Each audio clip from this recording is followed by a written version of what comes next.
विधानसभा में विरोधी पक्ष का नेता कौन हो या उसे बनाने के लिए कौन सा क्राइटेरिया अपनाया जाए, ये संपूर्ण अधिकार विधानसभा अध्यक्ष का होता है।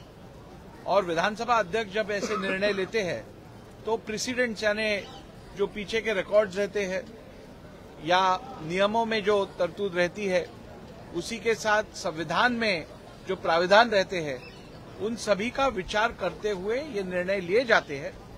मेरे पास अभी तक, यानी मैं तो अभी तक विधानसभा का अध्यक्ष नहीं बना हूं, जब बनूंगा और यदि मेरे पास ऐसे कोई प्रपोजल आता है तो निश्चित रूप से योग्य तरीके से इस पे विचार करके हम निर्णय लेंगे। सर, मराठीमध्ये विधानसभा अध्यक्षांची महत्वाची भूमिका अध्यक्षांची असणार आहे, तुमचं याविषयी काय मत? विधानसभेचे अध्यक्ष म्हणजे हे एक संवैधानिक पद आहेच, परंतु खऱ्या अर्थाने 13 कोटी जनतेतनं 288 आमदार जे निवडून येतात ते या 13 कोटी जनतेच्या आशा आकांक्षा या व्यक्त करण्यासाठी सभागृहात येतात।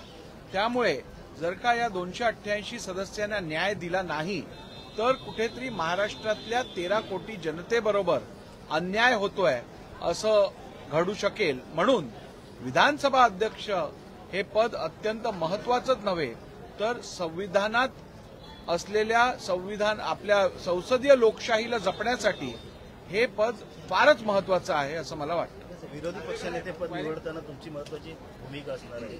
नाही, विरोधी पक्ष नेता निवडण्यासाठी संपूर्ण अधिकार किंवा त्याला रेकग्निशन द्यायचे संपूर्ण अधिकार हे विधानसभेच्या अध्यक्षांचे असतात। समाजवादी पार्टीचे आमदार रईस शेख यांनी शासकीय विधेयक समोर आणलेलं आहे, त्याच्यामध्ये मागणी करतात की ऐतिहासिक जे महापुरुष आहेत किंवा धर्मगुरू असतील यांच्या संदर्भात जर काही वादग्रस्त वक्तव्य, काही अपमानजनक टिप्पणी केली जातात त्याच्यावरती मोक्काच्या धर्तीवरती शिक्षेची तरतूद करावी, समर्थन असेल भाजपचं या गोष्टी? ज्या वेळेला सभागृहात असं विधेयक मांडलं जाईल त्यावेळेला सभागृह यावरती विचार करेल, कारण शेवटी एखादं विधेयक किंवा एखादं प्रायव्हेट मेंबर बिल सभागृहात मांडल्यानंतर ती सभागृहाची प्रॉपर्टी होते, ती कुठच्या एखाद्या विधानसभा सदस्याची किंवा एखाद्या पक्षाची बाजू नसते। त्यावरती सभागृह एकत्र येऊन विचार करतं आणि सभागृहाच्या विजडम मध्ये हा निर्णय घेतला जातो। सर, बैलेट पेपर का चैलेंज बीजेपी कबूल क्यों नहीं करती? देखिए, मुझे तो आज कोई राजकीय भाष्य नहीं करना है, लेकिन मैं आपको इतना ही बताना चाहता हूं, संवैधानिक संस्थाओं ने जब कार्य करते हैं तो ऐसे संवैधानिक संस्थाओं के कार्य के ऊपर बिन बुनियाद आरोप लगाना मैं समझता हूं संसदीय लोकशाही के लिए घातक है। और मेरी यही अपील रहेगी सभी दलों से, सभी विधायकों से कि वह ऐसे संवैधानिक संस्थाओं के ऊपर आरोप लगाकर इन्हें अंडरमाइन करने का काम न करें। I have got a bigger position than a cabinet berth. I am very satisfied and happy. Don't worry. Don't worry.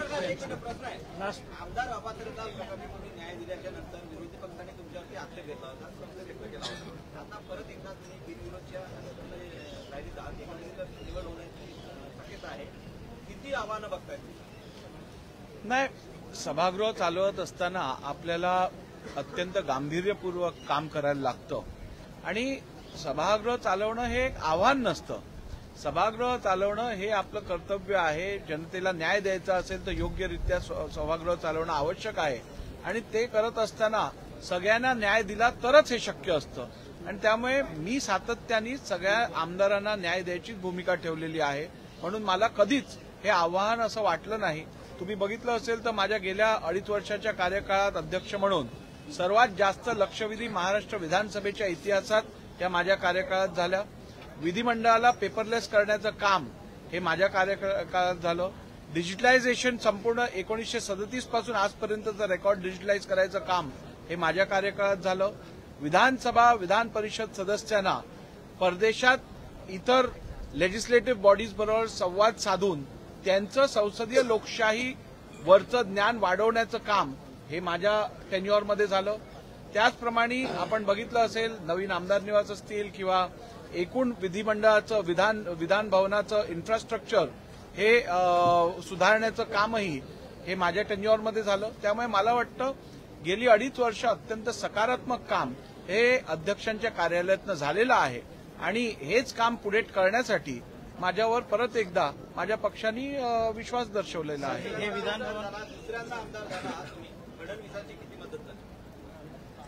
आदरणीय देवेंद्र फडणवीसजी हे या राज्याचे लाडके नेते आहेत. केवळ भारतीय जनता पक्षाच्या सदस्यांचेच नव्हे तर जनसामान्य माणसांमध्ये त्यांची प्रतिमा अत्यंत प्रभावशाली असल्यामुळे त्यांच्या प्रतिमेचा फायदा हे भारतीय जनता पार्टीच्या निवडून आलेल्या प्रत्येक उमेदवाराला झाला आहे. शेवटचा प्रश्न, हे विधान भवन सुद्धा जागा अपुरी पडते, नवीन प्रस्तावित करण्याची तयारी आहे. इथे सेंट्रल विस्ताच्या धर्तीवरती निश्चितपणे एक चांगलं कॉम्प्लेक्स निर्माण करण्याचा विचाराधीन आहे आणि ते पण कार्य लवकरच त्याच्यावरती विचार करून सगळ्यांबरोबर चर्चा करून निर्णय घेतला जाईल.